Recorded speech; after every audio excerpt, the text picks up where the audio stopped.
Baik, selamat pagi pendengar pendengar setia Radio Kuningan FM. Saat ini saya sudah informasikan bahwa jam 8 ini saya bakal ngobrol sama seorang dokter di RSUD 45 Kuningan. Dan biasanya kalau saya ngobrol sama dokter itu biasanya di studio. Tapi untuk pagi hari ini saya berada di sebuah taman kecil di tengah-tengah bangunan Rumah Sakit Umum Daerah 45 Kuningan. Dan sekarang di sebelah saya sudah ada Dr. Ivanuddin Toha. Selamat pagi, Dok. Ya, selamat pagi. Pagi. Dan beliau adalah dokter rehabilitasi medik di RSUD 45 Kuningan. Dokter, sebelum kita masuk ke tema ya, saya mau nanya, Dok, kalau rehabilitasi medik itu apa sih sebenarnya? Ya, baik, terima kasih. Jadi langsung saja, memang rehabilitasi medik itu kan sebetulnya salah satu bagian dari kedokteran yang pada intinya yaitu adalah berfokus pada pemulihan fungsi. Jadi fungsi apapun itu. Sehingga ketika misalnya seseorang mengalami gangguan fungsi, nah, tugas dari dokter rehabilitasi medik itu adalah untuk mengembalikan kembali atau mengoptimalkan yang masih ada atau memaksimalkan sehingga dapat beraktivitas lagi sesuai fungsi sebelum sakit. Intinya seperti itu. Oke, itu mungkin untuk arti secara harfiah. Tapi kalau misalnya boleh dicontohin, Dok. Nah, kan kalau misalnya orang awam harus dicontohin kayaknya. Contohnya, misalnya nih ada stroke, misalnya pasien stroke mengalami kelemahan anggota gerak sebelah. Nah, pada saat fase akut itu akan ditangani oleh dokter spesialis neurologi. Nah, kemudian pada saat pemulihan, mulai dari pemulihan tangannya yang tadinya nggak bisa bergerak jadi sampai bisa bergerak lagi, yang tadinya nggak bisa tanda tangan jadi bisa tanda tangan lagi, yang tadinya nggak bisa melakukan aktivitas sebelum sakit, akhirnya kita kembalikan lagi posisi normal lagi. Itu untuk kasus saraf. Atau misalnya pasca operasi patah tulang seperti itu. Nah, itu kan tidak bisa langsung habis operasi kemudian langsung bisa dipakai jalan. Nah, itu ada tahapan-tahapannya untuk pemulihannya. Untuk nanti bisa saja muncul kaku, ada nyeri dan lain sebagainya, mengganggu fungsinya. Nah, sehingga perlu dipersiapkan supaya nanti pada saat tulangnya sudah baik langsung bisa kembali seperti aktivitas sebelumnya. Oke. Tapi dengan catatan harus sembuh dulu ya. Ya, harus sembuh dulu. Misalnya stroke-nya harus mulai membaik dulu, baru setelah itu terapi apa atau bisa bersamaan? Bisa langsung bersamaan. Jadi secara bersamaan berbarengan boleh. Prinsipnya itu adalah pada saat tanda vital sudah stabil, tensi bagus, kemudian nadi bagus, kemudian keluhan-keluhan fase akutnya sudah tertangani dengan baik, sudah bisa dimulai. Oke, karena waktu saya dapat informasi rehabilitasi medik, saya juga nanya sih sebenarnya rehabilitasi medik apa ya? Masalahnya kalau dokter-dokter yang lain kan dia lebih spesifik, jadi kita bisa langsung misalnya dokter spesialis THT, oh iya berarti THT gitu. Kalau rehabilitasi medik itu berarti semuanya? Jadinya semuanya, semua yang berkaitan dengan fungsi. Nah, sebetulnya akan dibagi secara garis besar sebetulnya 4 kasus besar. Mulai dari masalah muskuloskeletal berkaitan dengan otot dan tulang. Apakah itu cedera otot, cedera tulang, cedera ligamen, macam-macam. Nah, itu bisa yang mengalami gangguan fungsi bisa konsultasi ke rehabilitasi medik. Yang kedua, neuromuskular berkaitan dengan saraf. Ya tadi kan, gangguan saraf, kelemahan, apakah itu karena stroke, apakah karena ada benturan kemudian jadi kelemahan atau gangguan berkemih misalnya, itu juga bagian dari gangguan saraf, bisa juga dikonsulkan ke rehabilitasi medik. Atau yang ketiga bisa masalah jantung paru, masalah sesak, kemudian juga mudah lelah. Nah, untuk meningkatkan performanya, nah itu bagian dari rehabilitasi medik. Atau pediatri, kasus anak-anak, keterlambatan tumbuh kembang. Mulai dari keterlambatan motorik kasar, motorik halus, bahasa bicara, nah itu semuanya bisa dikonsulkan ke bagian rehabilitasi medik. Berarti tapi harus beriringan dengan dokter yang lain ya? Betul ya. Jadi nggak bisa tiba-tiba pasien mau kemana, mau konsultasi sama rehabilitasi medik, nggak bisa ya? Iya, idealnya adalah memang harus berkonsultasi ke dokter yang menangani terlebih dahulu pertama. Ya, kemudian baru bisa berkonsultasi ke kami.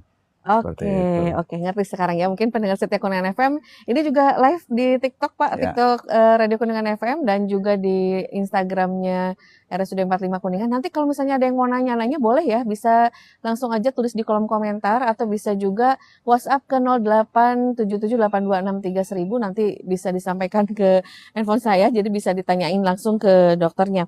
Dan dokter, kita langsung aja ke materi untuk pagi hari ini, bahaya low back pain di era modern. Nah, low back pain ini dulu tuh apa nih, kayak bukan penyakit sih sebenarnya ya, mungkin ke kondisi ya dok ya, kondisi yang pasti dialami oleh 40 tahun ke atas biasanya ya. Oh ya, Dok belum ya? tentu. Oh, belum Nanti kita tentu lihat juga. statistiknya.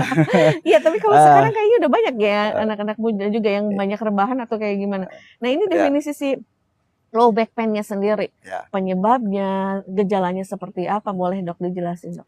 ya. Jadi kalau low back pain kan itu bahasa Inggris ya. Jadi Hmm, bahasa Indonesia itu adalah nyeri punggung bawah atau NPB. hmm, Nah, secara definisi itu nyeri punggung bawah yaitu adalah nyeri hmm. garis bawah, nyeri yang letaknya itu mulai dari iga paling bawah sampai ke lipat bokong. Oke. Berarti kan iga paling bawah sampai lipat bokong. Iya. Nah, Malah dengan kadang-kadang suka ini ya dok, kayak disebutnya sakit pinggang, padahal Iya. bukan, belum tentu juga ya. Berarti tuh kalau misalnya yang merujuk pinggangnya itu adalah di atas ya berarti kan bukan pinggang, Oh berarti iya sudah betul. di luar definisi ya. Mm-mm. Seperti itu. Jadi kalau mengacu pada definisi yaitu adalah nyeri yang letaknya itu berada di antara kosta paling bawah iga paling bawah sampai ke lipat bokong. Nah, kemudian sebetulnya, nah ini menariknya ya, bahwa ternyata 60-80%, bahkan beberapa jurnal menyatakan bahwa sampai 90% ini individu itu setidaknya pernah sakit pinggang selama hidupnya. Iya. Minimal sekali. Itu artinya jadi dari 10 orang pasti 9-nya sakit pinggang. Pernah, nah maksudnya ya, pernah ya. Nah, sehingga ini menimbulkan cost effect ya, keluarnya banyak uang hanya untuk berobat, mengobati sakit pinggang.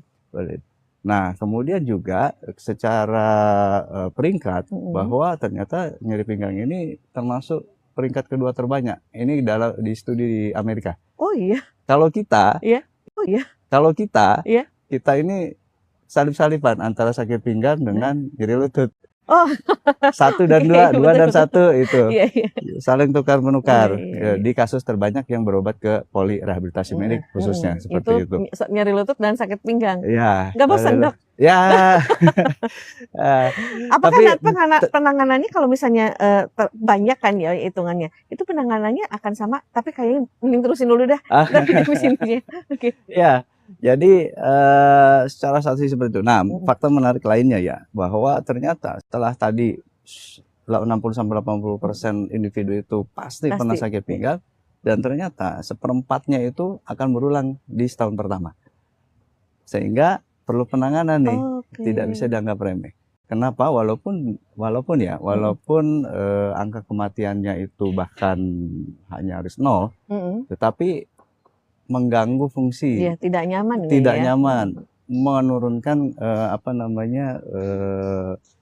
kerja ya, efektivitas kerja gitu, seperti itu. Nah, karena itulah maka perlu untuk ditangani seperti itu. Pencegahannya itu penyebabnya apa biasanya dok? Kalau macam-macam. Nah, tapi secara etiologi ya, secara prinsip, secara umum ya itu adalah ada 7 sebetulnya. Cuma kita cepat aja ya. Bahwa yang pertama ya dari lahir, kongenital kita bilangnya. Ada dari lahir. Itu kenapa dok? Biasanya ada kelainan bawaan lahir. Nah, itu juga termasuk yang kita bilang tanda waspada atau tanda bahaya dari nyeri pinggang. Tulangnya atau apa? Betul, kita bilang nama istilahnya adalah spina bifida, vulta. Jadi kalau misalnya ada benjolan di area pinggang yang tadi ya, antara antara iga ya sampai lipat bokong, maka perlu waspada. Kalau ada benjolan di area itu, segera periksakan ke fasilitas kesehatan terdekat, karena bisa saja berbahaya. Berbahayanya itu apa? Mengganggu fungsi. Bisa saja lahir dengan kecacatan atau tidak bisa jalan nantinya, seperti itu. Nah, kemudian yang kedua yaitu adalah karena infeksi. Nah, infeksi itu kan bisa didapat semua usia. Semua usia. Kemudian juga bisa karena keganasan. Infeksinya dari apa tuh? Macam-macam, dari TBC bisa, TBC tulang. Nah, itu juga bisa banyak menyerang ke sakit pinggang? Iya, bisa. Karena gejala awal dari infeksi tulang belakang yang disebabkan oleh TB, sakit pinggang. Hilang timbul sebelum yang nantinya akan jadi kalau lebih parah ya berlanjut itu defisit neurologis kita bilangnya, atau kelemahan, gangguan raba rasa di area kaki. Nah, sebelum sampai ke sana, defisit neurologis terjadi, nah itu akan nyeri pinggang dulu. Kok bisa nyambungnya ke nyeri pinggang ya, Dok? Iya, karena kan organnya di daerah situ. Memang secara teori lebih ke atas ya, lokasi infeksinya. Tetapi kebanyakan kasus yang didapat di kita itu justru di area tadi antara iga paling bawah dengan lipat bokong. Tulangnya Padahal jauh dari paru-paru ya? Apa dekat? Iya kan, kalau TBC kan yang ekstra paru bisa kemana-mana. Itu tidak hanya TB itu tidak hanya paru, jadi ada yang ekstra paru. Dan salah satunya bisa nyebar ke tulang belakang. Nah itu yang bikin nyeri pinggang, infeksi. Kemudian yang selanjutnya keganasan. Ya keganasan ya pasti keganasan dimanapun, apalagi yang menyerang tulang, ya itu akan bikin nyeri. Langsung. Kemudian juga trauma itu apa ya? Kecelakaan, benturan, jatuh. Nah itu juga bisa menyebabkan nyeri pinggang. Kemudian yang lain itu adalah bisa idiopati degeneratif, kemudian juga karena degeneratif itu usia tua ya, tambahan usia ya. Betul. Nah degeneratif yang seolah-olah kelihatannya kok banyaknya pasien nyeri pinggang gitu, ada udah usia lutut itu ya. Sama pinggang tuh kayaknya degeneratif ya, Dok, ya biasanya. Autoimun juga bisa, kemudian juga penyebab-penyebab yang lain yang tidak kita ketahui. Nah dari itu semua memang akan ada kita bagi tiga tuh nanti penyebab nyeri pinggang terumum seperti itu. Nanti ada yang spesifik itu artinya jelas penyebabnya ya karena TB tulang, karena trauma, karena tumor, keganasan. Nah itu spesifik. Yang non spesifik, nah itu yang paling banyak, bahkan sampai sekitar 90%. Non spesifik kita nggak tahu nih kenapa spesifiknya tuh, tahu-tahu nyeri pinggang. Nah paling banyak diisinya oleh gangguan postur, karena cedera olahraga, karena cedera pada saat bekerja, seperti itu. Jadi gangguan pada saat kita bekerja, posisinya bisa salah. Nah, bukan bekerjanya salah, tapi posisi pada saat melakukan pekerjaannya salah. Dan uniknya kalau yang nyeri pinggang non spesifik tadi itu justru paling banyak usianya di usia produktif. Iya, karena mungkin pas kerja dia duduk terus ya. Iya. Kayak gitu-gitu ya, Dok, ya. 20 sampai 50 tahun. Nah, tapi kok kenapa yang berobat banyaknya yang usia di atas itu? Ya karena kalau usia produktif, kalau masih bisa bekerja ya ngapain berobat gitu kan? Pasti akan cari pengobatan sendiri tuh. Karena biasanya kalau di usia produktif mungkin yang dirasakan sakit itu nggak kerasa kalau lagi sibuk. Ya, pas giliran udah 50 tahun ke atas banyak diem, jadi berasa banget biasanya gitu ya. Mulai dari kondisi fisik juga memang usia produktif kan jauh lebih baik ya, seperti itu. Nah kemudian juga di usia-usia di atas 40 mulai fisik menurun, tapi pekerjaan tidak menurun. Nah itu mulai kerasa. Jadi ketika ada salah pekerjaan sedikit dalam hal posisi itu bisa menyebabkan nyeri. Itu. Nah satu lagi sebenarnya sindrom radikuler itu lebih sedikit lah. Sindrom apa, Dok? Radikuler. Apa tuh? Nah jadi nyeri pinggang yang sifatnya adalah dia itu menjalar. Tidak hanya di lokasi yang tadi, iga paling bawah. Kan sering tuh. Sakitnya sampai ke kaki gitu ya? Ya. Nah nyerinya menjalar sampai ke kaki, kemudian ada rasa panas, kesemutan, kelemahan, atau bahkan gangguan buang air besar, buang air kecil. Nah itu bisa. Nah itu biasanya, Dok, itu kan penyebabnya beda-beda. Berarti kan penanganannya juga harus beda-beda. Beda-beda pada akhirnya. Kalau misalnya yang paling susah nih kalau kata menurut dokter ya, kalau misalnya mungkin kalau gara-gara postur tubuh atau degeneratif itu kan kayaknya udah umum banget ya. Tapi kalau misalnya yang spesifik misalnya kayak karena TBC, terus juga karena apalagi yang tadi bawaan dari lahir. Nah itu harus digimanain, Dok? Nah yang jelas, kita mengenal adanya red flag dulu ya sebelum tadi jawab itu. Red flag itu adalah tanda bahaya. Artinya ketika ketemu ini segera ke fasilitas kesehatan terdekat, puskesmas, dokter atau rumah sakit seperti itu. Jangan ditunda-tunda, nanti aja jangan. Nah prinsipnya ada 3 nih. 1 usia. Kalau usianya di bawah 16, ada beberapa literatur menyebabkan di bawah 18. Nah itu segera berkonsultasi. Kenapa? Tadi berkaitan dengan bisa saja macam-macam nih ya, bisa saja karena kelainan bawaan lahir, karena ada yang harus tindakan segera. Spina bifida yang tadi saya sebut itu kan harus ke bedah saraf. Nah mungkin saja bisa tindakannya harus operatif, atau skoliosis yang paling banyak. Nah di mana kalau ditangani dengan tepat itu bisa hasilnya baik. Betul. Nah, sedangkan untuk penanganan skoliosis yang terbaik itu adalah pada masa pubertas. Iya, iya. Nah, kemudian yang kedua usia di atas 50. Iya. Nah, seperti itu kalau ada dua usia itu segera. Mhm. Nah, kemudian yang kedua Ya.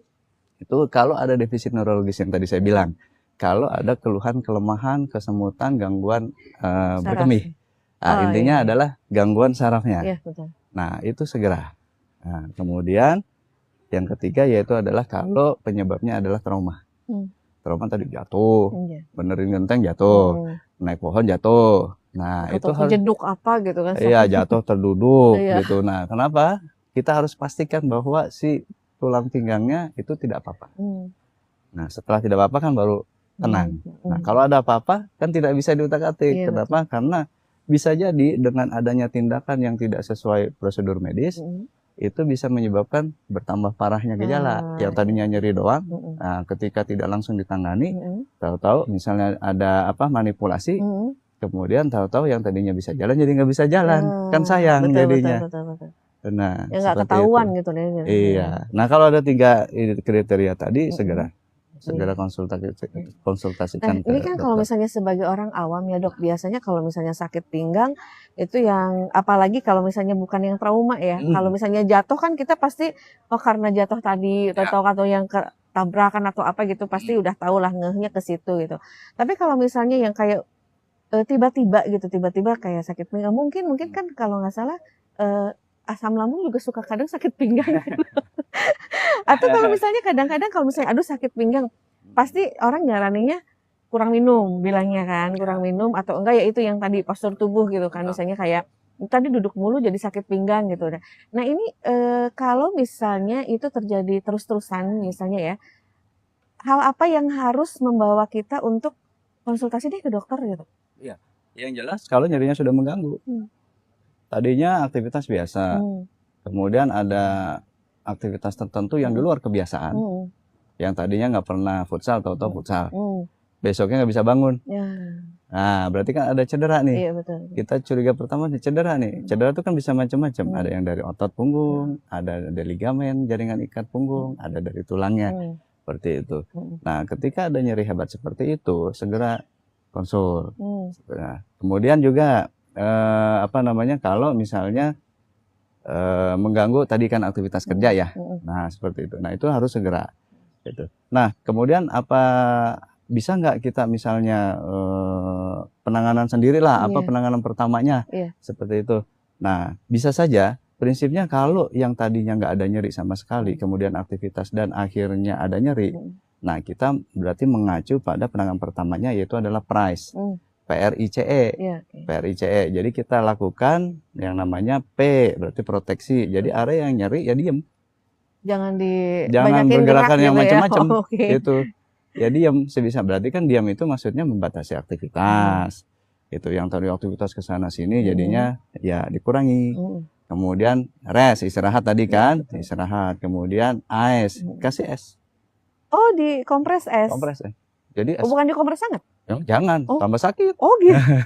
Dan itu berlaku ke semua cedera ya. Apapun ya.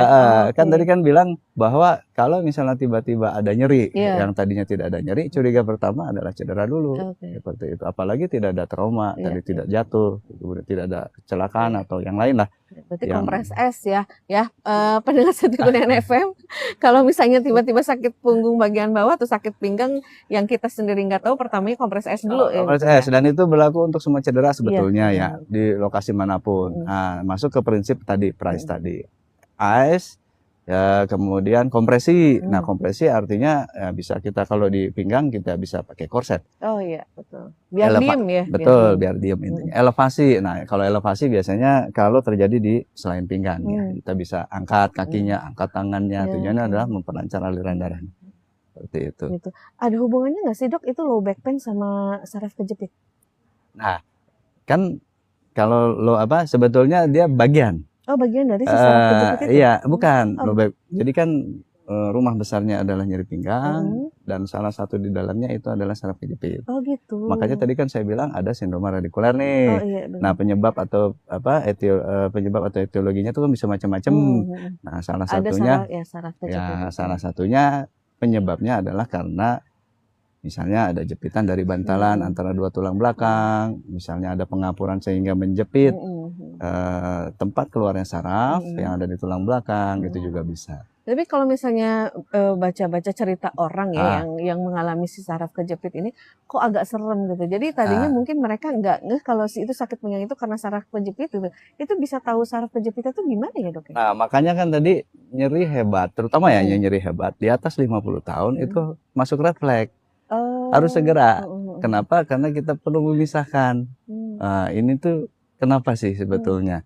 Dampaknya cukup besar atau tidak? Apakah keluhannya dengan cepat bisa bertambah atau tidak? Seperti itu. Jadi bahwa saraf kejepit itu bisa saja di semua usia bisa saja terjadi memang. Tetapi nanti penyebabnya bisa berbeda antara usia produktif atau usia yang lebih muda dengan yang usia sudah lanjut. Gitu. Kalau usia sudah lanjut karena apa tuh dok? Degeneratif. Oh degeneratif. Oh degeneratif bisa bikin saraf kejepit? Bisa. Karena kan tadi prinsipnya adalah kalau ada jepitan saraf, siapapun yang menjepit ya, apakah karena bantalannya yang menipis misalnya, apakah karena memang ada pengapuran sehingga pengapuran itu menjepit saraf, tempat keluarnya saraf yang kita bilang foramen namanya. Itu bisa terjadi. Bisa terjadi. Agak serem juga sih sebenarnya. Soalnya kan kalau misalnya sakit pinggang atau sakit punggung bagian bawah tuh kadang-kadang kayak ya udahlah ya, maksudnya tinggal diangetin atau kayak dia habis. Nah biasanya dok, biasanya yang parah itu yang kalau misalnya kita harus ke dokter itu yang berulang atau yang terus-terusan. Yang berulangnya tuh misalnya kayak habis dikompres hilang nih, terus tiba-tiba berapa hari kemudian kambuh lagi kayak gitu ya, atau yang terus-terusan. Nah, sebetulnya dua-duanya bisa. Tapi yang perlu digarisbawahi adalah pada saat, nah ini kan nyeri pinggang seperempat itu kan bisa berulang di setahun pertama ya. Artinya kita perlu nyirian. Jadi identifikasi kenapa kok saya bisa sakit pinggang, karena ini penting nih. Gitu. Tujuannya apa? Untuk pencegahan, jangan sampai berulang. Jangan-jangan sakit pinggang yang suka berulang itu karena memang ketidaktahuan diri sendiri. Ketidaktahuan dalam melakukan aktivitas, tidak sadar bahwa aktivitas yang dilakukan posisinya salah. Akhirnya kembali ke posisi ya. Mengangkat yang berat misalnya. Cara ngangkatnya salah, cara duduknya salah, kemudian posisi pada saat melakukan aktivitasnya salah. Nah makanya kan tadi dibilang rebahan salah, duduk salah, berdiri salah, semuanya salah. Jadi yang benar gimana dok? Nah biasanya yang benar gimana dok kalau misalnya pas lagi kambuh nih dok? Iya, jadi ya tadi kalau lagi kambuh, lagi nyeri, apalagi nyeri cukup hebat tadi, price tadi masuk, itu dulu. Si proteksi dulu. Iya, sebelum mencari aktivitas pengobatan terdekat. Itu dulu. Nanti itu bisa dilakukan sampai 3 hari pertama. Obat-obatan warung boleh nggak? Atau obat-obatan apotek yang dibeli bebas bisa nggak? Bisa membantu boleh. Gitu, yang dosisnya ringan. Itu bisa boleh. Obat gosok boleh nggak? Tapi tadi yang tidak menimbulkan panas. Gitu. Jadi obat yang anti nyeri yang tidak menimbulkan panas kan banyak. Malah tambah menderita ya kalau misalnya panas atau segala macam. Iya, enak di awal karena rasa panasnya, tapi justru itu yang memperberat nyeri. Gitu. Kalau akibatnya cedera. Baik, kita istirahat dulu. Sepertinya pendengar Setia Kuningan FM, karena ini panas banget ya. Tapi ini habis ini kita akan lanjutkan lagi dengan saya mau nanyain tentang penanganan dan antisipasi pencegahan gimana caranya biar nggak menderita low back pain. Jangan kemana-mana, stay tune terus di sini di 100,5 Kuningan FM dan kita rehat dulu. Baik, kembali lagi bersama saya Dian Reka dan Dr. Irfanuddin Toha. Kita terusin lagi obrolan tadi yang sempat terhenti karena memang cuacanya sekarang udah lumayan ya, lumayan panas ya. Jadi kita pindah lokasi dulu. Oke dok, kita terusin lagi. Tadi kan kita udah ngebahas tentang penyebab gejalanya ya dok ya, tentang si low back pain ini. Sekarang saya mau tanya tentang penanganannya dulu deh sebelum ke antisipasinya. Penanganannya tadi kan udah ada beberapa yang di spill ya sama dokter ya disebutin. Tapi kalau menurut dokter yang biasanya karena kan banyak yang mengalami low back pain ini ya. Yang paling banyak nih dok, yang menurut dokter yang di RSUD 45 itu kasusnya seperti apa dan penanganannya seperti apa. Dan untuk tahapannya sendiri dok. Ya. Yang jelas kalau misalnya untuk yang berobat ke rumah sakit umum 45 itu yang degeneratif. Ya, degeneratif itu ya tadi Hmm. sudah disebutkan bahwa yang kaitannya dengan perubahan dari struktur tulang belakang. Hmm. Bisa karena pengapuran, bisa karena penyempitan dari bantalan tulang belakang, seperti itu Hmm. pada prinsipnya. Nah, penanganannya sebetulnya kita bagi simpelnya ke empat atau 5 ya, nanti kita lihat. Yang pertama tentunya obat. Obat-obatan itu dengan berbagai tingkatannya ya. Oke. Nah, ada yang anti nyeri, pemberi anti nyeri, kemudian ada pelemas otot atau masa relaksan, kemudian dengan berbagai tingkatan kuat obatnya. Oke. Nah, kemudian, itu juga ada yang diminum, ada yang disuntik, Oh. macam-macam itunya, tergantung nanti grade nyerinya dan sudah berapa lama terjadinya. Nah, yang kemudian yang kedua, yang di bidang saya itu adalah fisioterapi. Nanti kita lakukan fisioterapi. Yang pertama yang bisa dilakukan adalah dengan menggunakan alat-alat yang ada di sini kita cukup lengkap itunya. Dengan berbagai ada yang pemanasan, ada yang electrical stimulasi, kemudian ada yang kejut, ada yang di ultrasound dan macam-macam lah, ada yang di laser. Tujuan akhirnya itu adalah supaya nyerinya hilang. Oh, gampangnya gitu. Nyerinya hilang dulu pertamanya. Iya, tentu. Kenapa? Karena kan datang berobat karena nyeri. Oh iya betul. Pengennya keluar berobat tidak nyeri atau nyerinya berkurang lah. Nah, kemudian ketiga yang tidak kalah pentingnya yaitu adalah latihan sebetulnya. Latihan apa? Latihan penguatan otot-otot di sekitar yang sakit itu. Betul. Ya. Kenapa? Studi menunjukkan bahwa ternyata ketika terjadi nyeri pinggang itu ditemui kelemahan otot-otot pinggang bagian dalam. Kita bilangnya namanya core muscle. Jadi otot pinggang perut kita itu sebetulnya berlapis-lapis dan lapisan paling dalam itu yang menjaga supaya tidak nyeri pinggang itu ternyata ada kelemahan. Sebab akibat bisa karena ada kelemahan muncul jadi nyeri atau akibat nyeri jadi ada kelemahan. Bisa dua-duanya nih. Betul. Itunya. Sehingga perlu dikuatkan otot-ototnya. Tujuannya supaya mencegah ketumbuhan. Latihannya tadi.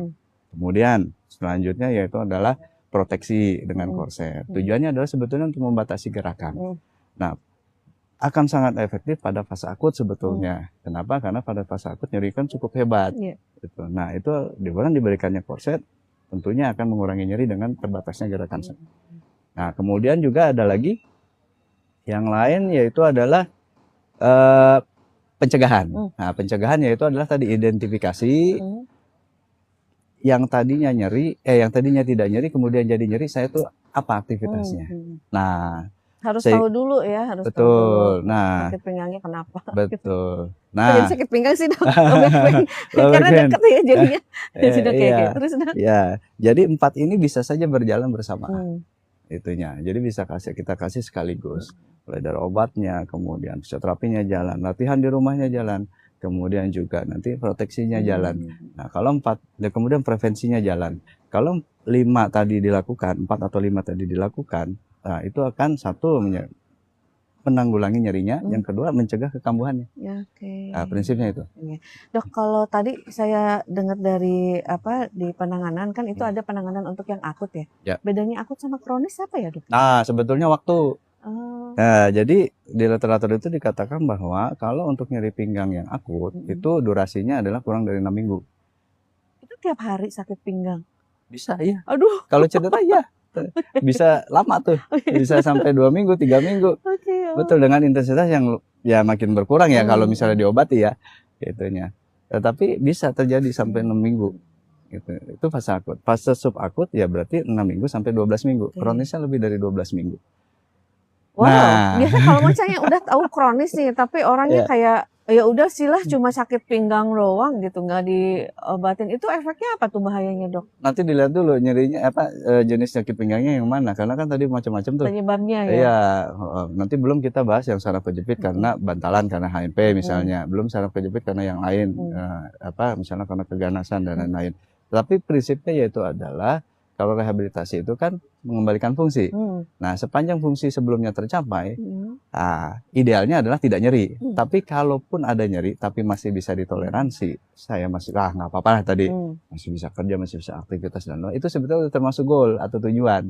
It's okay, nggak apa-apa, nggak berobat lagi. Tapi pencegahannya jalan dong. Oh gitu. iya, kalau misalnya rehabilitasi medik berarti dikembalikan lagi ke fungsi semula, dinormalkan lagi ya. Betul. Jadi Tujuan akhirnya. Jadi kalau misalnya yang ada low back pain terus pengen normal lagi, ya mendingan abis berobat langsung rehabilitasi medik juga ya dok ya. Iya. Jadi biar tuntas semuanya gitu ya. Betul, Tapi itu. memang ada jaminan kalau misalnya dengan rehabilitasi medik itu nggak akan kambuh lagi.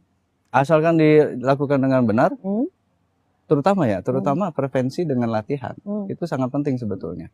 Contoh misalnya, ada latihan yang tadi kita singgung, core muscle, jadi otot-otot perut, pinggang bagian dalam, itu kalau dilatih, kan latihannya nggak sebentar, minimal 6 minggu. Nah, perkaranya konsisten nggak nih? Betul. Tapi kalau dilatih dengan benar, selama 6 minggu, itu nyeri pinggangnya bisa hilang.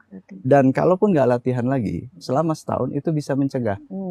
Nah, artinya apa? Latihan jadi penting nih. Tidak hanya sekedar tidak nyeri, bahwa ternyata pencegahan terhadap kekambuhan juga jadi penting. Karena kan tadi 25% dari orang yang sudah pernah sakit pinggang, kan jadi lagi di setahun pertama.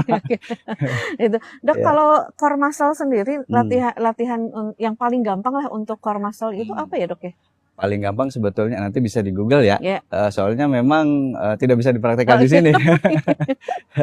Namanya abdominal drawing in maneuver, ADIM. Nanti bisa di googling sendiri. Abdominal drawing in maneuver. Abdominal draw-in maneuver. Betul, ADIM ya. Iya, ADIM. ADIM. Nah, itu tujuannya itu adalah melatih otot namanya transversus abdominis yang kontraksi dengan multifidus supaya apa? Membentuk, dia tuh kenceng, membentuk korset alami. Nah, kan tadi kan suruh pakai korset. Iya, betul. Nah, tapi kan efektifnya fase akut. Nah, sedangkan korset alami sebenarnya kita punya. Core muscle itu sendiri kalau misalnya kuat nggak usah pakai korset. Nggak usah. Nah, bahwa ternyata tadi kalau core muscle-nya kuat, itu bisa mencegah kekambuhan. Bahkan sampai setahun. Betul. Nah, itu udah ada buktinya karena itu penelitian saya. Nah, ini untuk ngelatih si core muscle ini kan untuk degeneratif bisa nggak sih si ADIM itu? Bisa ya? Karena paling ringan ya. Low risk ya jadinya. Low risk, kemudian juga tidak perlu gerakan yang macam-macam, diam di berbagai posisi bisa, posisi begini juga bisa kita ADIM, posisi baring juga bisa, posisi berdiri bisa. Kalau misalnya untuk yang usia produktif kan mungkin bisa dari nge-gym segala macam kan bisa untuk melatih core muscle ya? Bisa, asal tadi latihannya ditujukan untuk core muscle.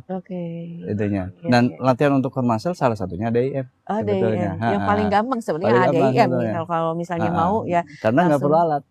Kenapa? Nggak perlu alat. Oke. Tidak perlu. Susah nggak sih dok? Kan kata dokter tadi bisa sambil duduk tuh. Iya. Susah nggak? Simple sebetulnya. Simple sebetulnya ya. Oke. Itu untuk core muscle-nya yang harus dikuatkan. Jadi kayaknya nih untuk anak-anak muda sekarang yang memang hobi nge-gym untuk bodybuilding biasanya jangan lupa dilatih core muscle-nya, jangan sampai nanti pas usia senja jadi sakit pinggang gitu ya, atau low back pain-nya. Nah, untuk penanganan awalnya si low back pain, kalau misalnya nggak yang akut, nggak yang kronis tapi suka tiba-tiba aduh sakit pinggang gara-gara postur tubuh yang salah atau enggak kurang olahraga kan bisa jadi ya dok ya, karena misalnya duduk terus-terusan nggak olahraga kayak gitu. Nah, penanganan awalnya itu kan hitungannya kalau misalnya low back pain karena postur salah duduk atau salah posisi gitu, itu hitungannya ringan kan sebenarnya dok, ya kan? Ringan dan suka berulang. Ya, suka berulang. Nah, itu kadang-kadang kan kita juga ngeselin. Iya. Ganggu banget sebenarnya, udah annoying banget. Itu kan biasanya kita untuk ngobatinnya dengan kayak kompres anget kayak gitu-gitu kan, itu udah lumayan membaik biasanya kalau tapi tetap balik lagi gitu kan. Nah, untuk penanganan awalnya itu seperti apa dok? Nah, jadi nanti teman-teman juga bisa browsing juga ya. Nanti browsing ergonomi. Ya, ergonomi itu adalah posisi postur yang benar di saat kita melakukan pekerjaan tertentu. Nah, ini nanti kaitannya sama dengan pencegahan. Nah, seringkali nyeri pinggang itu terjadi karena hal sepele, postur, posisi pada saat kita melakukan kerja. Prinsipnya adalah untuk pinggang, Satu, jadi hindari aktivitas yang statis dalam waktu lama. Tanda kutip, lamanya ini masing-masing orang bisa beda-beda. Beda-beda, Ya, sehingga perlu identifikasi. Makanya tadi saya bilang bahwa perlu dicirian nih. Statis saya teh berapa lama? Contoh misalnya, saya nggak bisa nih duduk lesehan lebih dari setengah jam tuh nggak bisa, pasti sakit pinggang. Oh iya? Iya. Biasanya orang kesemutan, ini kok dokter sakit Sakit pinggang? pinggang beneran. Nanti boleh dicoba. Kalau yang udah pernah sakit pinggang, duduk lesehan setengah jam tanpa sandar ya, tanpa sandar itu bisa sakit pinggang, bisa memicu. Nah sehingga sebelum setengah jam saya harus ganti posisi. Atau contoh yang lain, saya nggak bisa nih nemenin istri jalan-jalan di mall lebih dari 2 jam tanpa duduk misalnya. Jalan-jalan juga bisa sakit pinggang? Lah kan posturnya dinamis, berdiri. Oh iya. Padahal kaki Pakai kan terus. gerak ya? Betul, tapi ini yang untuk yang sudah pernah nyeri pinggang ya, Iya, terutama seperti itu ya. Nah itu juga bisa. Nah, bisa kemudian, kambuh lagi. cara misalnya kita misalnya banyak nih aktivitas yang di belakang layar gitu kan. Nah layarnya pun juga harus disetting jangan terlalu menunduk, harus pas seperti ini. Oke, harus jangan terlalu ke atas posisi, juga, iya, jadinya nyeri leher. Tetap aja itu lagi apa Jadi masalah lagi. makanya tadi ergonomi. Ergonomi itu akan mengatur posisi yang tepat supaya tidak menyebabkan nyeri itu seperti apa. Kemudian duduk sandar, duduk tegak sandar. Nah itu juga mengurangi resiko. Nyendernya kan tegak, kalau ini kan tidak tegak. Oh, kalau nyendernya tegak ini nggak boleh juga, nggak boleh lama-lama. Ini yang justru dianjurkan. Yang jadi nyender tegak gini, sandar. Iya. Ini dianjurkan kayak gini. Enggak, jadi tegak sandar itu yang dianjurkan. Oh, yang kayak gini, tapi tegak ada sandarannya. Belakangan, okay. Belakangnya, makanya nggak bisa kalau kerjanya cukup begini. Itunya, kan makanya rebahan kan nggak bisa sakit pinggang. Iya, bener. Nah, tujuannya apa? Pada saat posisi tertentu tadi, intinya adalah ada kompresi lebih di sendi tulang belakang, atau yang kedua adalah ada aktivitas berlebih dari otot di otot-otot yang pinggang. Nah, kedua itu yang menyebabkan seringnya nyeri pinggang berulang. Sehingga dengan cara mengamankan mereka, ya tadi menjaga postur yang baik itu akan mencegah kekambuhan. Tapi saya pernah dengar deh kalau misalnya katanya nih, kalau misalnya kita udah duduk nih, misalnya kan di meja depan komputer kita duduk kan pasti posisi gitu terus ya dok ya. Katanya kalau misalnya udah duduk 1 atau 2 jam gitu kita harus bangun jalan kaki katanya gitu. Ya, tujuannya itu tadi merilekskan kembali otot yang kontraksi. Iya. Karena seringkali nggak sadar bahwa ketika kita di posisi statis itu otot tersebut kita pakai terus menerus tanpa ada jeda. Kalau kita bergerak dinamis kan ganti-gantian makanya. Kadang pakai, kadang nggak pakai. Jadi ototnya itu kan banyak di pinggang itu. Tapi kenapa kalau misalnya dengan posisi seperti itu justru yang lebih sering terasa pegal tuh leher ya? Nah, berarti posturnya begini. Iya, kalau ke komputer kan gini ya. Ini tuh yang kayak kaku tuh ini. Kalau pinggang mungkin kerasnya malam biasanya. Rasanya malam pas mau rebahan, aduh kok sakit gitu kan biasanya. Iya, betul. Nah, sehingga perlu mengidentifikasi itu saya statisnya kuatnya berapa lama.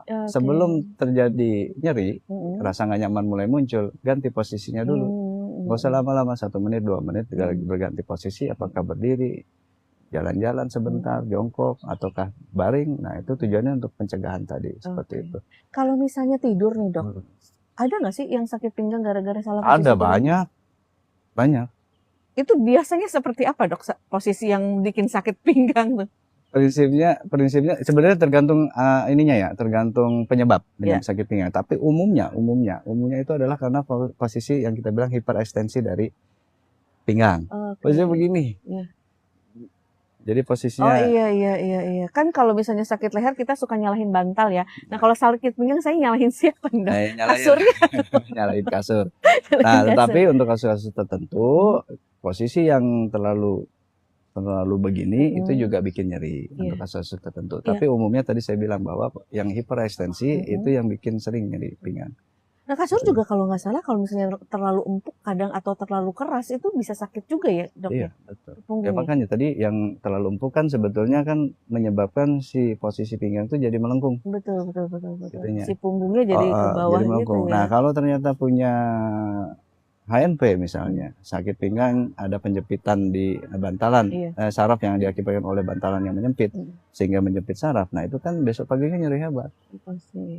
Karena tadi jadi harus ganti kasur biasanya kayak gitu. Sehingga dianjurkan kalau keras banget gimana? Bukannya kalau keras banget posisinya bagus ya, rata? Ya kan tergantung kasus. Makanya kan tadi yang melengkung itu dianjurkannya yang datar. Oh, yang datar. Tujuannya apa? Supaya tidak kita Eh, membungkuk pada gitu. saat istirahat. Yang tentunya kita tidak sadari kan. Betul. Sedangkan itu ketika kita sadar justru malah dihindari. Tapi kalau nggak sadar yang berlangsung 6-8 jam justru malah kejadian. Makanya seperti Serba itu. salah ya kalau misalnya sakit pinggang tuh ya. Nah dok, ini ada mitos dan fakta tentang low back pain. Kan kita tahu ya kalau low back pain, saya bilang tadi, saya dari awal juga biasanya low back pain itu dirasakan oleh orang-orang yang usia lanjut. Berarti masuknya ke degeneratif ya. Tapi kalau misalnya kalau misalnya yang anak muda itu biasanya kan dari cedera atau penyebab lain. Nah itu faktanya gimana? Betul. Ya. Jadi nggak anak kecil pun juga bisa karena bisa. Itu ya, karena Bisa. Karena bawaan lahir bisa. Gitu ya. Oke, jadi bisa menyerang semua usia. Jadi tidak cuma lansia ya yang kena low back pain. Jadi kalau misalnya ada kan kadang-kadang orang udah sakit pinggang dibilangnya jompo gitu ya. Padahal kan enggak juga ya dok ya. Ya sebetulnya ya tadi karena kan fase produktif ya gitu kan kita nggak enak kalau misalnya orang-orang di tempat kerja wah ini kenapa kamu sakit pinggang iya padahal sebetulnya justru di usia itu yang paling banyak cuma salah satunya ya memang tidak akan mencari pengobatan atau setidaknya akan mengobati dirinya sendiri ketika nyerinya itu tidak terlalu atau tidak mengganggu. Nah sehingga angka datang ke rumah sakitnya justru malah tidak kelihatan. Iya ya, tapi setiap hari tuh ada nggak sih dok pasien untuk yang sakit usia muda? Iya, usia muda? Ada. Ada terus? Ada terus. Wow, ada. Tapi rata-rata gara-gara cedera atau karena? Betul, gara-gara cedera paling sering. Cedera sering. habis olahraga, kemudian karena kelainan bentuk tulang belakang, skoliosis. Nah, itu yang paling sering. Skoliosis. Iya. Skoliosis itu untuk penyembuhannya lama ya dok ya? Nah, makanya kan tadi ada di refleks tuh. Kalau dia bawah 16 tahun, segera menghubungi fasilitas kesehatan terdekat. Kenapa? Karena penanganannya itu jadi kita tuh punya golden period penanganan. Iya, betul. Kalau udah lewat ya tulangnya begitu. Ya. Karena ini pengalaman juga dok. Kebetulan ada saudara gitu ya, masih SMA, dan dia tuh kayak pendek sebenarnya ya, jadi nggak terlalu tinggi ukuran tinggi badannya. Ternyata pas dicek tuh tulangnya sudah jadi kalau kata dokternya kalau misalnya lurus itu dia bisa tinggi gitu. Ya. Iya. Betul. Oke, ini ada yang nanya dok, kalau sakit punggung bisa diurut nggak katanya nih, sakit low back pain-nya? Iya, jadi prinsipnya adalah kalau fase akut diam. Jadi lewat dulu fase akutnya ya. Jadi nggak boleh diurut di fase akut. Kenapa? Tambah sakit.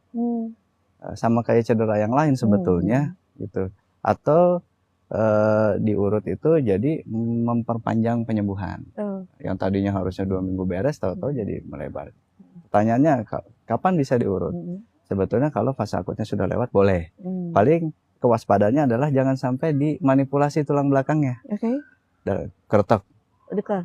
Nah, sebaiknya jangan, apalagi kalau yang memang tidak memiliki sertifikat kompetensi chiropractor. Yang lagi ramai sekarang ya, itu ya. Karena saya sering kali menjumpai dengan nyeri pinggang yang masih bisa jalan, akhirnya dilakukan manipulasi tidak bisa jalan. Cedera. Apakah karena belum diketahui penyebabnya, jadi jangan langsung dipijit dulu gitu. Kalau misalnya tadi kan nggak usah dipijit dulu kalau misalnya dalam masa akut. Nanti kalau udah lewat dari masa akut baru boleh tuh. Apakah mungkin karena kita nggak tahu penyebabnya jadi jangan dipijit deh? Enggak, karena kan memang tadi penyebab paling sering pada saat nyeri hebat itu terjadi itu adalah kasusnya ya, cedera. Sehingga kita berpikir bahwa ini jangan-jangan cedera otot atau cedera ligamen atau cedera apa. Sehingga penanganan itu dulu yang didahulukan ya. Nah ketika itu sudah terlewati aman, boleh, nggak masalah. Jadi bukan berarti nggak boleh dipijat atau diurut, boleh, tapi ada masanya. Ada masanya. Jadi tidak bisa setiap masa. Jadi fase akut jangan, kemudian kalau misalnya trauma ya jangan gitu. Habis jatuh apa gitu, kemudian dipijit ya, tahu-tahu ternyata bahwa ada retak atau masalah di tulang belakang, jadinya masalah nanti. Gitu. Nah, yang tadi di awal saya bilang, Dok, kalau sakit pinggang itu rata-rata orang bilangnya kurang air, Ya. kurang minum air. Apakah kalau misalnya kita sakit pinggang terus kita perbanyak air putih, itu bisa membantu untuk menyembuhkan? Ya, jadi memang, nah itu tadi salah satu etiologi, sebenarnya saya lupa satu sebut lagi, itu adalah metabolik. Nah, metabolik atau visceral.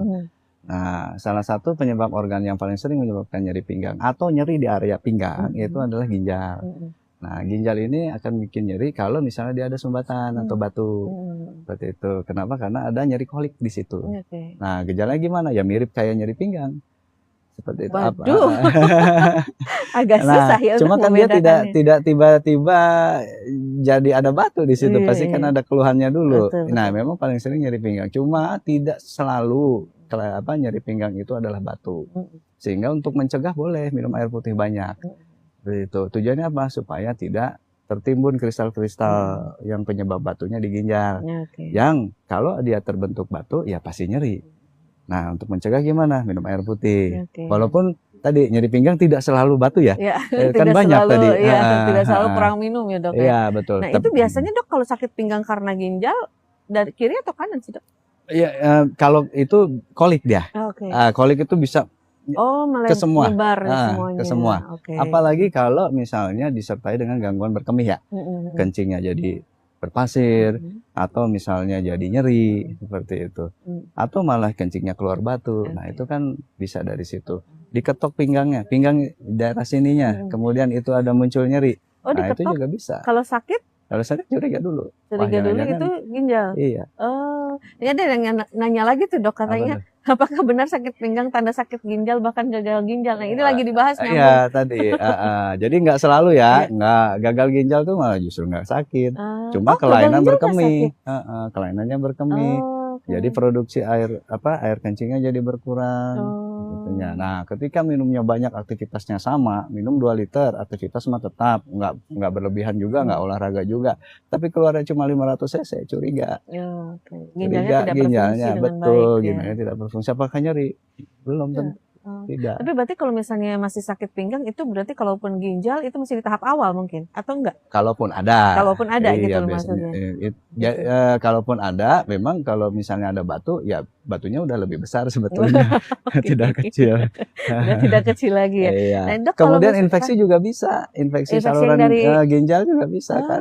Itu misalnya infeksi saluran kencing, kemudian tidak diobati, pipisnya itu hilang timbul nyeri, kemudian akhirnya dia naik ke atas sehingga menginfeksi saluran air kencing yang sebelah atas sehingga menginfeksi ginjal juga bisa bikin nyeri.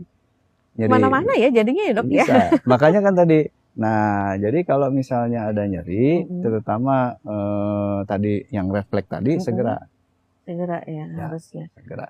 Ya, gitu. Kadang-kadang memang suka si low back pain ini suka di underestimate ya sama kita semuanya. Jadi kayak ya udahlah ya, namanya juga udah sepuh gitu, atau enggak aduh abis ngangkat ini tapi ya udahlah nanti juga sembuh gitu ya. Tapi memang harus diobati sebenarnya ya, Dok ya. Jadi kalau misalnya nih, Dok, kalau misalnya nih kayak sakit pinggangnya gara-gara angkat berat gitu, itu langsung ke rehabilitasi medik atau kemana dulu nih kalau misalnya mau? Jadi kan kembali ke yang tadi bahwa kalau misalnya yang tadinya nggak apa-apa jadi apa-apa. Nah, jadi kalau dia fase akut berlaku yang price. Yang price tadi. Kalau misalnya penyebabnya adalah ngangkat barang, berarti ya stop dulu ngangkat barangnya. Cara ngangkat barangnya pun jadi penting nih. Bahwa ternyata cara ngangkat barang yang tidak betul bisa menyebabkan cedera dari otot punggung. Contoh misalnya cara ngangkat barang yang menunduk itu sebetulnya meningkatkan risiko sakit pinggang, cedera, terutama cedera otot-otot pinggang. Nah, sehingga gimana cara bawa yang benar? Harus jongkok. Jongkok dulu diangkat barengan gitu ya. Jadi nggak boleh kita membungkuk diangkat itu karena langsung kena. Apalagi kalau sebelumnya memang sudah pernah sakit pinggang. Nah, itu berisiko berulang kan? Kan 25%-nya lagi bisa kambuh. Betul. Dalam 1 tahun pertama. Itu. Nah, itu kalau misalnya kondisinya seperti itu, Dok, untuk kalau misalnya kita terus akhirnya berobat ya. Jadi sakit pinggangnya itu bukan karena penyakit atau apapun, itu biasanya dikasih obat pereda sakit aja atau ada obat lain? Penanganan pertama, selain tadi price tadi, kita bisa membeli obat-obatan ringan yang bisa dibeli bebas. Obat pereda nyeri terutama ya. Nah, bebas tuh, nanti bisa macam-macam, mulai dari yang ringan, kemudian sampai bertahap sampai ke yang anti nyerinya cukup hebat. Nah, ketika misalnya anti nyeri itu tidak cukup untuk meredakan nyeri pinggang, berarti kita perlu mengidentifikasi lebih nih kenapa. Jangan-jangan tidak nyeri pinggang biasa, jangan-jangan degeneratif, jangan-jangan ada sindrom radikuler nih, sehingga perlu periksa lebih lanjut lah seperti itu. Tapi dok, kalau misalnya ya sakit pinggangnya karena degeneratif itu pasti atau belum tentu nggak sih? Karena bisa dicegah sebetulnya. Iya, maksudnya nggak selalu orang yang bertambah usia pasti bakalan sakit banyak pinggang. Kok yang sehat-sehat aja. Yang sehat. Intinya adalah di beban. Di beban. Beban hidup? Beban pikiran. Oke. Karena tulang belakang itu adalah sendi beban. Lutut juga sendi beban. Sehingga ketika dia dibebani lebih, berlangsung bertahun-tahun, berubah sendinya. Nah, ketika berubah tadi seringkali menimbulkan nyeri. Misalnya sendinya jadi pengapuran. Jadi celah sendinya menyempit, bantalan antara tulang belakangnya itu jadi menipis sehingga menyebabkan adanya penjepitan. Nah, itu yang perlu dicegah. Cara mencegahnya adalah ukur beban yang diangkat. Makanya kan yang sering datang ke sini untuk nyeri pinggang laki-laki itu biasanya adalah ya pekerja berat yang sering angkat barang. Berarti intinya harus tahu diri ya dok ya, tahu umur jadi bebannya dikurangin, nambah umur beban dikurangin gitu ya. Betul, karena seringkali semangat masih muda, tapi organnya sudah mulai melemah. Jadi memang kita perlu menyesuaikan. Sama, saya pribadi juga begitu. Misalnya nih, yang dulunya masih bisa kerja seharian bebersih, ngangkat ini barang itu, sekarang nggak bisa. Kenapa? Usia bertambah. Gitu. Sehingga perlu membatasi jamnya, cara ngangkatnya, tidak bisa seharian. Tidak ada kata tanggung dikit lagi beres, tapi ini udah sakit. Tapi kan harus berhenti. Betul. Nah, ini juga mungkin kebanyakan orang juga ngerasain hal yang sama ya, dengan bertambahnya usia, tapi dengan bertambahnya usia tapi semangatnya masih muda, itu biasanya pagi sampai sore itu masih semangatnya, sore ke malam itu udah berteman dengan balsem segala macam ya. dengan segala macam lah pokoknya yang anget-angetin. Nah, ini ada pertanyaan lagi nih, low back pain yang kronis. Itu bisa nggak sih disembuhkan dengan obat pereda sakit atau? Kalau obat pereda sakit saja, jadi dia tidak bisa berdiri sendiri. Kalau yang kronis ya. Betul. Jadi tidak bisa berdiri sendiri hanya dengan obat saja. Karena kan tadi penanganannya itu ada 4, ada 5 ya. Berarti 5-5-nya harus jalan. Jadi kalau misalnya kronis, obat pereda sakit nggak bisa menyembuhkan ya, maksudnya nggak cuma meredakan aja cukup. Tapi nggak sembuh gitu ya. Tidak cukup. Jadi harus apa lagi dok? Ya tadi harus fisioterapi, harus latihan. Latihannya juga macam-macam, ada yang dengan alat, ada yang tanpa alat. Paling simpel kan ya latihannya di kolam renang, jalan juga nggak apa-apa, atau latihan tadi yang ada IM misalnya, kalau misalnya nggak bisa ke kolam, core muscle-nya dibetulin, betul. Terus pencegahan juga penting. Pencegahan apa? Tadi mawas diri, artinya gitu.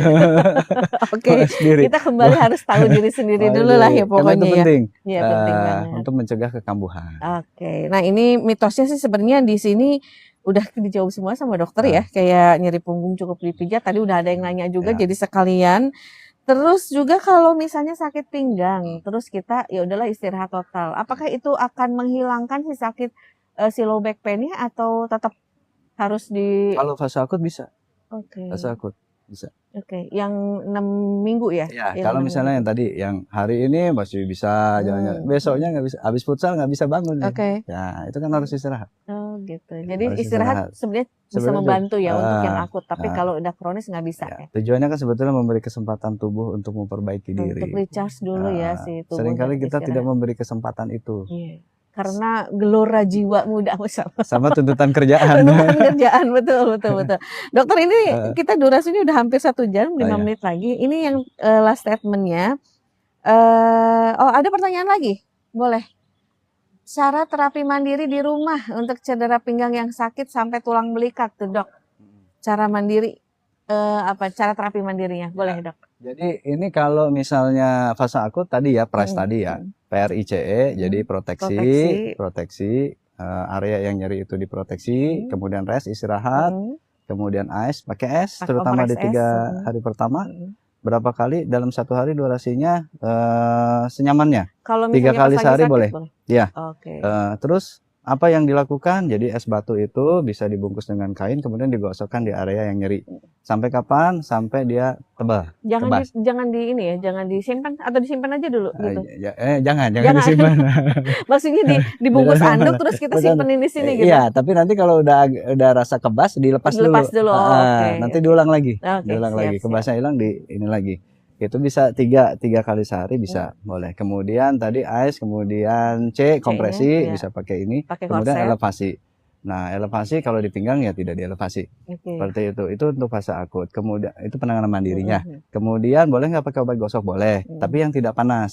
Nah, banyak kan merek-merek di luar yang tidak panas. Nah, kemudian habis itu boleh nggak minum obat? Boleh. Obat-obatan yang di warung atau misalnya di apotek yang bisa dijual bebas gitu bisa diberikan. Kemudian kalau misalnya fase kronis gimana? Penanganannya gimana? Nah, yang paling penting yaitu adalah sebetulnya selain identifikasi kita latihan. Latihan peregangan jadi penting. Oh iya.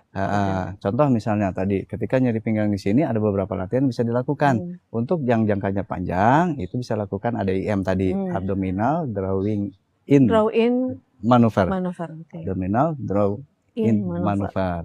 Nah, itu untuk jangka panjang. Kalau untuk jangka pendeknya peregangan. Peregangan itu juga macam-macam, nanti bisa di browsing. Ada William exercise, ada McKenzie, macam-macam itunya. Nah, itu yang bisa dilakukan di rumah. Jadi beda penanganan ya antara akut dan kronis nih gitunya. Tapi kalau peregangan dilakukan pada saat kita masih sakit pinggang, nggak boleh kan? Diem iya, harus diistirahatkan dulu ya sih. Kan diam. Pinggangnya. Oke, Pak, untuk pernyataan terakhir mungkin saya mau nanya tips dan triknya gimana caranya biar kita menghindari nggak usah deh kena slow back pain. Ya, jadi untuk tips dan triknya bahwa yang pertama yaitu adalah kenali tubuh Anda sendiri, gitu. Kenali batas kemampuan pinggang masing-masing. Bahwa ternyata penyebab paling sering nyeri pinggang itu adalah non spesifik. Ya, dan penyebab paling sering adalah mekanik. Nah, artinya posisi jadi penting nih pada saat bekerja. Nah, itu dulu itu akan menyelamatkan pinggang Anda setidaknya tidak menjadi akut ataupun nantinya jadi kronis. Kenali dulu. Yang kedua, untuk pencegahan setelah dikenali dilakukan. Jangan cuma dikenali doang. Aja tapi dilakukan. Dilakukan. Kenapa? Karena nyeri pinggang itu sebetulnya bisa dicegah. Gitu. Nah, kenapa bisa jadi kronis? Karena berulang terus. Nah, sehingga pencegahan jadi penting. Seperti itu. Nah, kemudian ketika ketemu tanda bahaya, yang 3 tadi, usia, kemudian tadi habis trauma, kemudian ada defisit neurologis, kelemahan, gangguan raba rasa, segera berobat ke fasilitas kesehatan terdekat. Itu sih intinya. Itu aja sih sepertinya tipsnya ya. Dan pendengar setia Kuningan FM ini penonton live di TikTok Radio Kuningan FM dan di live Instagramnya RSUD 45. Udah nggak berasa kalau sudah 1 jam kita ngobrol dan sekarang sudah mulai panas lagi ya. Tapi sayang kita harus akhiri perjumpaan kita pagi hari ini dan mudah-mudahan apa yang tadi kita bahas, kita obrolin di sini bermanfaat buat kita semuanya dan pasti sih bermanfaat ya. Jangan lupa kalau misalnya mau nyobain triknya gimana caranya nggak sakit pinggang untuk memperkuat core muscle-nya bisa searching aja di abdominal draw in maneuver ya. Sekarang waktunya kita pamit undur diri Pak Dokter. Terima kasih banyak atas waktunya dan atas ilmunya, bermanfaat sekali dan kita pamit. Wassalamualaikum warahmatullahi wabarakatuh. Waalaikumsalam warahmatullahi wabarakatuh.